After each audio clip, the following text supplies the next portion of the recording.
간증과 전도라는 제목으로 우리 말씀을 묵상하도록 하겠습니다. 우리 바울이 아그리빠 왕 앞에서 지금 자신의 과거에 그러니까 왜 지금 유대인들로부터 이런 고소를 받고 지금 있는지 그것을 밝히는 과정 가운데 바울이 자신의 경험, 예수님이 나타나신 그 간증, 그리고 내가 무슨 일로 부름을 받았는지에 대해서 이야기를 하고 있습니다.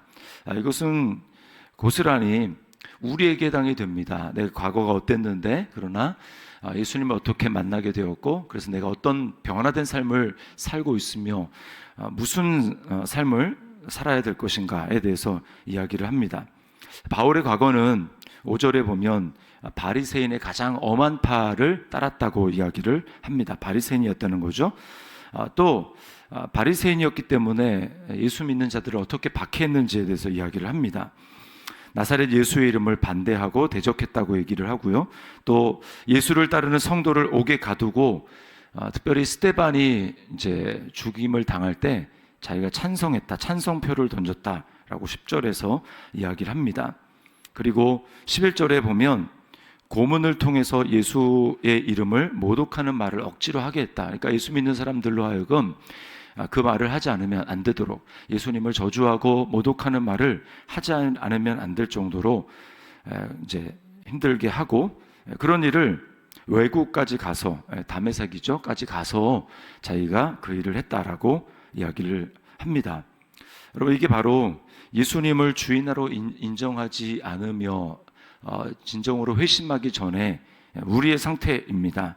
그 상태를 우리가 이 바울처럼 예수 믿는 사람들에 대해서 잡아 가두거나 이런 일을 하진 않지만, 우리 상태를 가장 잘 보여주는 것이 18절에 보면 이렇게 이제 이야기를 하죠. 18절에 자신에게 대해서 그 눈을 뜨게 하여 어둠에서 빛으로 사탄의 권세에서 하나님께로 돌아오게 하고, 이렇게 이야기를 합니다. 자, 무엇입니까? 어둠이라고 얘기를 하고요, 사탄의 권세라고 이야기를 합니다.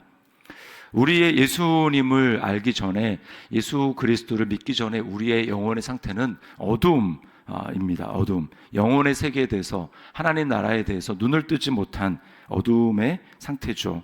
그래서 캄캄하게 우리가 더듬는 그런 상태입니다. 하나님을 거부하기 때문에 사탄이 우리를 합법적으로 다스리죠. 통치합니다. 마귀가 이끄는 대로 우리가 이끌려 다니며 나의 욕심을 이루는 그런 삶을 살아갔습니다. 그러니까 하나님의 뜻을 어떻게 이룰 것인가, 거기에는 우리가 관심이 없죠. 그게 바로 예수 그리스도를 주로 믿어 회심하기 전에 우리의 상태라는 것입니다.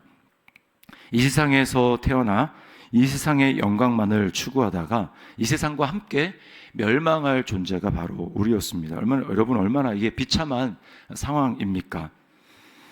돼지로 따지면 맛있는 음식이 많아지고 축사가 넓어지고 깨끗해지고, 그래서 굉장히 이제 돼지가 기뻐하지만, 그러나 돼지의 운명은 얼마 지나지 않아 도축되어서 죽는 것입니다. 이게 바로 예수 없이 어둠 가운데 사단의 권세에 매여서 이 땅 가운데 살아가는 삶의 모습이라는 거죠. 우리가 바로 그런 존재였습니다. 그러나 바울이 그런 존재로 살다가 누구를 만납니까? 예수 그리스도를 만납니다. 어둠 가운데 있다가 빛이신 주님을 만납니다. 해보다 더 밝은 빛으로 바울을 비추시는 예수님을 만나게 됩니다. 우리가 복음성가 가사에 주의 십자가 영광의 그 빛이 나를 향해 비추어 주셨네 라는 그 고백이 있지 않습니까? 그게 모든 예수님을 믿고 회심하는 사람들의 공통적인 고백입니다. 주님의 십자가의 빛이 우리를 비추어 주지 않으면 우리 내가 어둠 가운데 있는지도 알지 못합니다. 자, 근데 어둠 가운데 있는 자는 어떤 상황이냐면 어두움을 사랑해서 빛으로 나오지 않습니다. 왜 그러냐면 어둠 가운데 있는 자가 빛으로 나온다는 것은 곧 자기의 죽음이기 때문에 두렵죠. 빛으로 나오면 어두움이 사라지는 것 아닙니까? 그러니까 자기가 죽는 거예요. 그러니까 두렵습니다. 그래서 어둠 가운데 있는 자는 스스로는 절대로 빛 가운데로 나오지 못합니다. 그러나 우리가 예수 그리스도의 은혜로, 성령님의 은혜로 말미암아 우리를 찾아와 주셨고, 그래서 어두움을 좋아하던 내가 예수님과 함께 죽었습니다. 이제 부활하신 그리스도의 빛 가운데 살아가는 존재가 되었습니다. 에베소서 5장 8절 이하의 말씀에 보면 이렇게 말씀합니다. 너희가 전에는 어둠이더니 이제는 주 안에서 빛이라. 빛의 자녀들처럼 행하라. 너희는 열매 없는 어두움의 일에 참여하지 말고 도리어 책망하라. 이렇게 말씀을 합니다. 우리가 빛이 되었기 때문에 빛은 어두움을 싫어하는 것이죠. 빛이 되었기 때문에 어두움의 일을 싫어합니다. 그래서 우리 가운데 어둠의 일을 싫어하지만 때때로 우리가 죄를 짓죠. 어둠의 일을 행할 때가 있습니다. 과거의 습관에 매여서 그렇게 할 때가 있죠. 그러면 어떻게 해야 됩니까?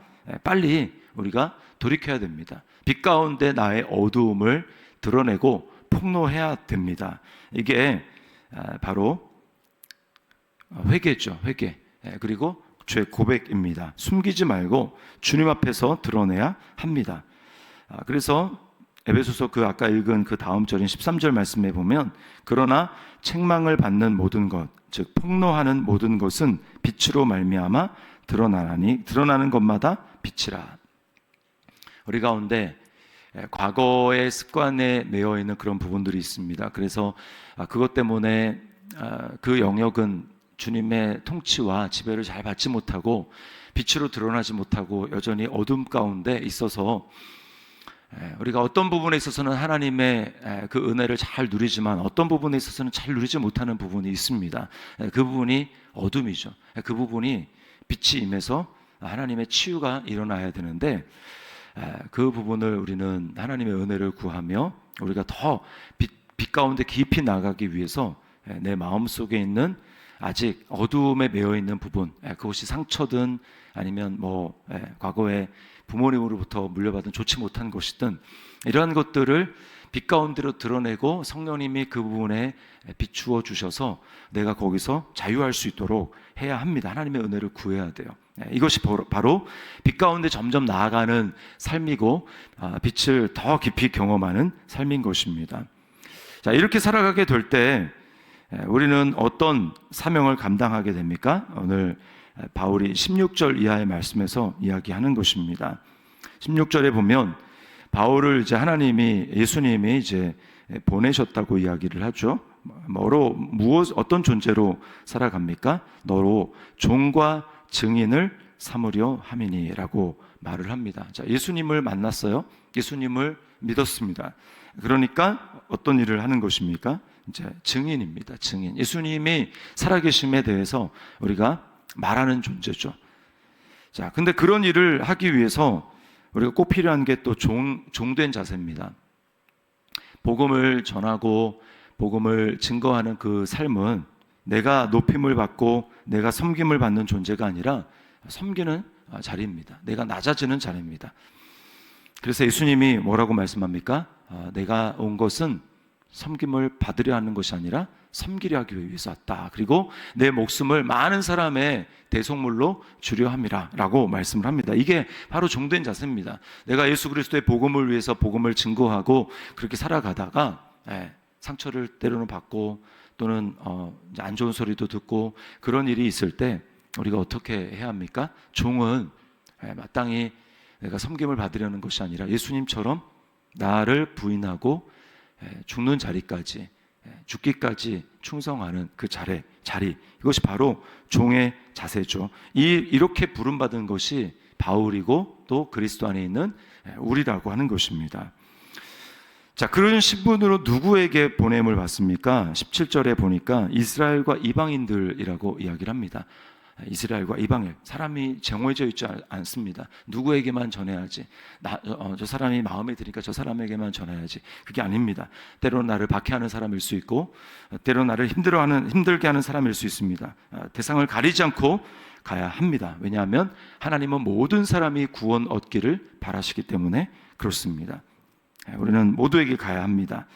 자, 가서 전해야 될 메시지는 무엇입니까? 부활하신 예수님을 본 것, 증인이기 때문에 예수님을 본 것, 그리고 예수님이 나에게 나타나신 것, 나를 어떻게 만나 주셨는지 그것을 간증하고 또 죄를 용서해 주시는 그 주님을 증거해야 합니다. 그리고 주님이 심판주로 재림하실 것에 대해서 우리는 증거해야 합니다. 왜 그래야 됩니까? 그것이 18절 말씀에 보면 궁극적인 목적은 하나님 나라의 기업을 주시기 위해서입니다. 18절에 이렇게 얘기하죠. 그 눈을 뜨게 하여 어둠에서 빛으로 사탄의 권세에서 하나님께로 돌아오게 하고 죄사함과 나를 믿어 거룩하게 된 무리 가운데서 기업을 얻게 하리라. 여러분, 우리가 기업 얻는 것이 결국은 목적입니다. 기업 얻는 것.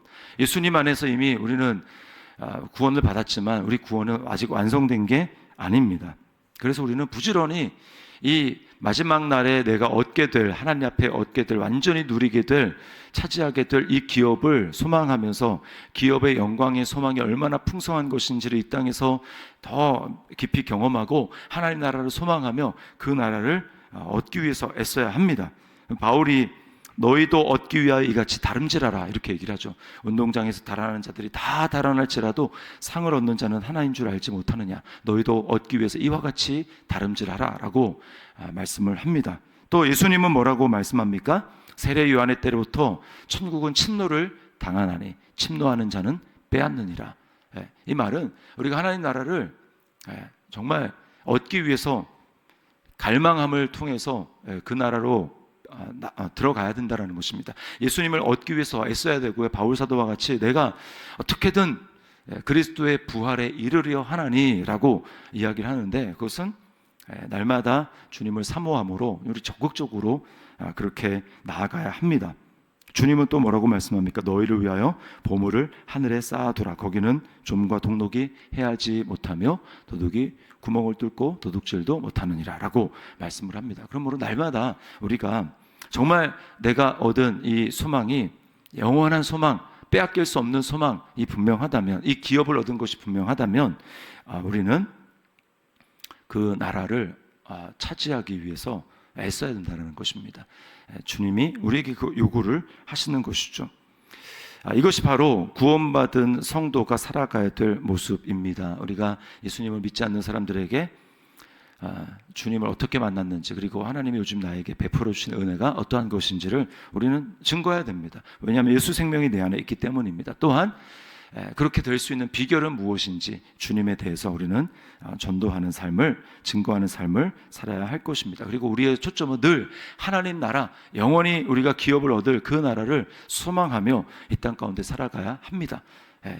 그것이 바로 이 세상에 우리가 때때로 힘든 일을 당하고 어려운 일을 당할 때 그것을 이길 수 있는 유일한 비결입니다. 오늘 바울이 살았던 삶 기억하면서 또 예수님이 살았던 삶 기억하면서 우리 주님 앞에 나를 만나 주신 주님, 어두움에서 빛으로 인도해 주신 주님, 내가 빛 가운데 거하며 그 빛의 풍성함을 더 누리기를 원합니다.